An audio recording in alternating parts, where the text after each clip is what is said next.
Hi friends, welcome to Mahi Prabhas kitchen. இன்றைக்கி நம்ம ஒரு மொறு மசால் வடை ரெசிபி தான் பார்க்க போகிறோம். நம்ம டீ கடையிலெல்லாம் சாப்பிட்ருப்போம். எவ்வளோ நேரம் அதை ஆறி போய் லேட்டாக சாப்பிட்டா கூட, ஆறி இருந்தால் கூட அவ்வளோ மொறுன்னு கிறிஸ்பியாகவே இருக்கும். எவ்வளோ நேரம் கழித்து சாப்பிட்டாலுமே கிறிஸ்பியாக இருக்கும். ஸோ அது எப்படின்னு சொல்லிட்டு இன்றைக்கி பார்க்கலாம். இன்றைக்கி நான் 1 கப்பு போல் கடலைப்பருப்பை எடுத்திருக்கேன். இது 1 கப்பு அளவுக்கு நம்ம 1/2 கப்பு பட்டாணி பருப்பு சேர்த்துக்கலாம்.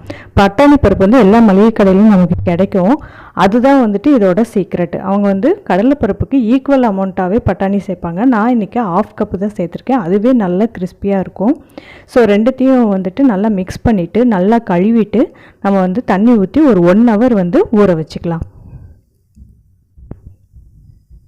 ஸோ இதுதான் அதோட சீக்ரெட். நம்ம கடையில் ஹோட்டலில் இல்லைன்னா இந்த டீ கடையில் தான் மெயினாக இருக்கும் பாருங்கள். நம்ம சாப்பிட்டோம்னா இந்த டீ சாப்பிட்டுட்டு வடை சாப்பிடும்போது பார்த்திங்கன்னா அந்த வடை அவ்வளோ கிறிஸ்பியாக இருக்கும். ஸோ அதுக்கு ரீசன் இதுதான். அவங்க இந்த பட்டாணி பருப்பு அதில் ஆட் பண்ணுவாங்க.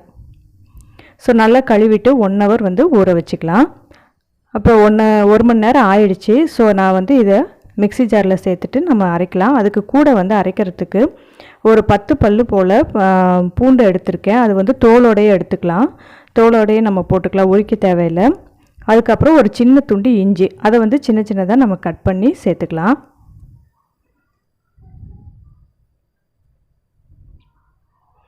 அவ்வளோதான். நம்ம சாதாரணமாக வடைக்கு அரைப்போம் இல்லையா, கரகரப்பாக, அது மாதிரியே அரைச்சிக்கலாம். இப்போ இதில் பார்த்திங்கன்னா 1-2 பருப்பு முழுசாகவே இருக்கும். அது மாதிரி இருந்தால் தான் அது வடை நல்லா மொறுன்னு இருக்கும். அதனால் முழுசாக 2-3 பருப்பு இருந்தாலும் அதை பற்றி பிரச்சனை இல்லைங்க. பாருங்கள், பார்த்திங்கன்னா தெரியும், எல்லாமே ஈவனாக அரைப்படலை.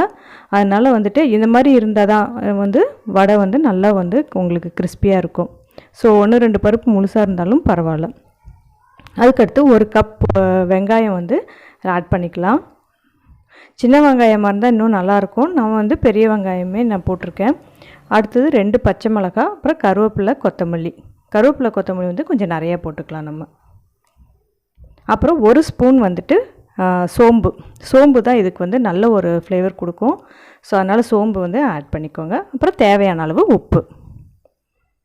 சோம்பு கண்டிப்பாக சேர்த்துக்கோங்க, ஸ்கிப் பண்ணிடாதீங்க. இப்போ எண்ணெய் காஞ்சிருச்சு, நம்ம வடை சுட்டரலாம். சும்மா லைட்டாக உருண்டை பண்ணிவிட்டு ஒரு உள்ளங்கையில் வச்சுட்டு லைட்டாக ஒரு ப்ரெஸ் பண்ணுங்கள், அவ்வளோதான் போதும்.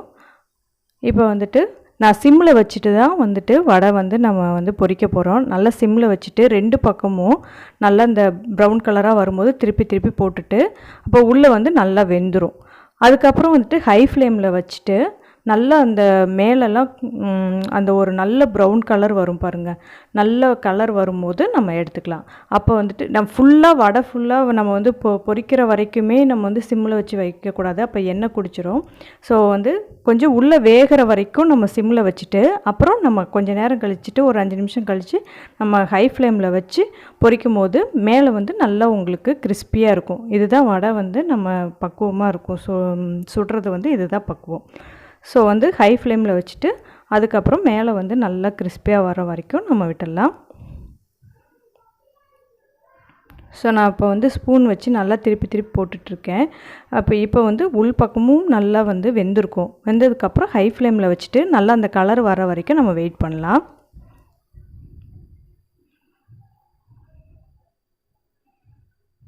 ஸோ நல்லா அந்த ப்ரௌன் கலர் நல்லா வரும் பாருங்கள். சூப்பராக இருக்குது பாருங்கள். அவ்வளோதான் ஃப்ரெண்ட்ஸ், ரெடி ஆகிடுச்சு. இந்த வீடியோ உங்களுக்கு பிடிச்சிருக்குன்னு நினைக்கிறேன். மீண்டும் உங்களை அடுத்த வீடியோவில் பார்க்குறேன்.